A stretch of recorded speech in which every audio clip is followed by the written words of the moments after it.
ဟုတ်ကဲ့အောက်လုံးမင်္ဂလာပါဒီကနေ့တင်ဆက်ပေးချင်တာကကြတော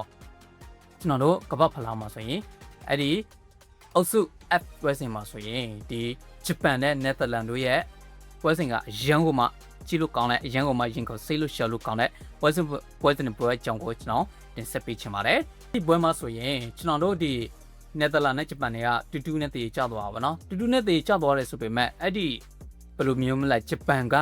အဲ့ဒီနယ်သာလန်ကိုအဲ့လောက်ထိရှင်ကစားနိုင်တယ်ဆိုတာကအရန်ကိုမှကောင်းတော့ဗောနော်ဒါကြတော့ကျွန်တော်တို့အာရှရဲ့ဂုတ်ဆောင်အသင်းလို့တော့ကျွန်တော်တို့ပြောလို့ရပါဗောနော်အသင်းလို့ကျွန်တော်တို့ပြောလို့ရတယ်နယ်သာလန်တို့တင်ကိုကြတော့ဘန်တိုင်ကဒီ57မိနစ်မှာဆိုရင်ကွန်တိုက်ကနေ10တက်ကဘောကွန်တိုက်ကိုကနေ10သွင်းပြီးတာကိုကျွန်တော်တို့တွေ့ရတယ်နောက်ပြီးတော့မှအဲ့ဒီဒုတိယတင်ကိုကြတော့ဒီဆာမာဗီလီယာနေကြတော့64မိနစ်မှာသွင်းပြီးတာကိုကျွန်တော်တို့တွေ့ရပါဗောနော်အဲ့ဒီချစ်ပတ်ဂိုးတွေကိုကြတော့ကျွန်တော်တို့ဒီနာကာမူလာကြတော့ဂျပန်တို့ချစ်ပတ်ကိုတွေကြတော့နာကာမူလာကနေပြီးတော့58မိနစ်မှာဆိုရင်သွင်းပေးထားတယ်နောက်ပြီးတော့အဲ့ဒီ89မိနစ်မှာဆိုရင်ကာမဒါကနေပြီးတော့ပြန်ပြီးတော့ချစ်ပတ်ကိုတွေသွင်းပေးထားတော့ကျွန်တော်တို့တွေ့ရတာပါနော်အရင်ကမှကြည့်လို့ကောင်းတယ်အဲ့ဒီပွဲကလည်းသူတို့ပြန်ကိုတပြန်သူတို့ကစားကြသူတို့ပြန်ကိုတပြန်ကစားကြတော့အရင်ကမှကြည့်လို့ကောင်းတဲ့ပွဲတစ်ပွဲဖြစ်တော့ဗောနော်သူရဲ့အဲ့ဒီနယ်သာလန်တင်းကနေပြီးတော့သူတို့ကသူတဲ့ကစားကွဲက၄တင်းနှစ်တော့ကစားကွဲနဲ့ပွဲထွက်လာတာပေါ့နော်အဲ့ဒီတိုက်စစ်မှု3ရပါတော့အဓိကကြတော့မေလာရဲ့ gap ကိုဒီကပိုရဲ့နောက်ပြီးတော့ summer valley ကိုသူတို့ကတိုက်စစ်3ရကိုသူတို့ကထားတာပေါ့နော်တိုက်စစ်3ရကိုသူတို့ထားထားတယ်အဲ့ဒီ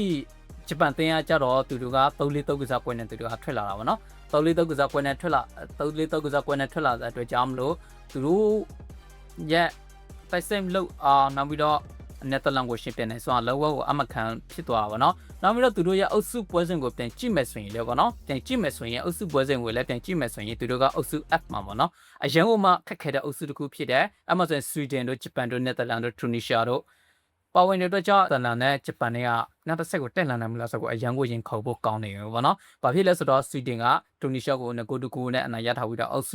ုကိုဥဆောင်ထားတာကိုကျွန်တော်တို့တွေ့ရတာဗောနော်နောက်ပြီးတော့ကျွန်တော်တို့အဲ့ဒီပွဲရဲ့သုံးသပ်ချက်မှာဆိုရင်ကျွန်တော်တို့ကိုပါကန်သွင်းတဲ့ချက်မှာဆိုရင်နယ်သာလန်ဘက်က17ချိန်ကန်သွင်းတဲ့ကိုကျွန်တော်တို့တွေ့ရပြီးတော့ဂျပန်ဘက်က8ချိန်ကန်သွင်းထားကိုကျွန်တော်တို့တွေ့ရတယ်ကိုပါတက်မှမှုပိုင်းမှာဆိုရင်နယ်သာလန်က9ချိန်ပေါ့နော်9ချိန်ကိုပါတက်တယ်3ချိန်ဂျပန်ဘက်ကနေပြီးတော့3ချိန်ကိုပါတက်တာပေါ့နော်နောက်ပြီးတော့ဘိုလောပိုင်ဆိုင်မှုဘက်မှာဆိုရင်နယ်သာလန်က60ရာခိုင်နှုန်းထိဘိုလောပိုင်ဆိုင်ထားတာကိုကျွန်တော်တွေ့ရပြီးတော့ဂျပန်က40ရာခိုင်နှုန်းထိဘိုလောပိုင်ဆိုင်ထားတာကိုကျွန်တော်တို့တွေ့ရတာပေါ့နော်โอเคအဲ့ဒီပွဲမှာကျတော့နယ်သာလန်ကအဝါကပုတ်ကပြတ်ခံရတော့ပြီးတော့ဂျပန်ကကျတော့အဝါကမရှိဘူးတဲ့ပွဲကိုတတ်ရှင်းကစားနိုင်တယ်ကိုကျွန်တော်တို့တွေ့မြင်ရပါတော့အဲ့ဒီတက်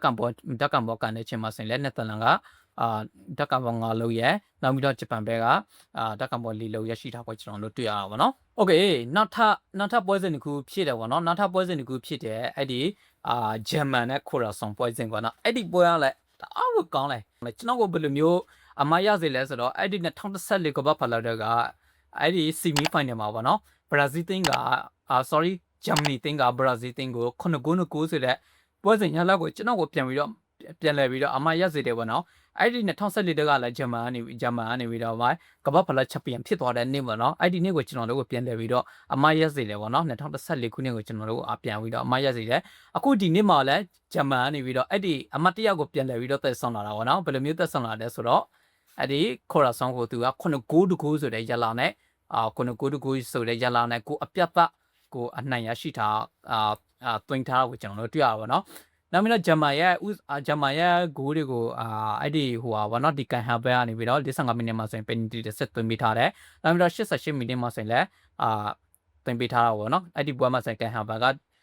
9-9သွင်းပေးထားတာကိုကျွန်တော်တို့တွေ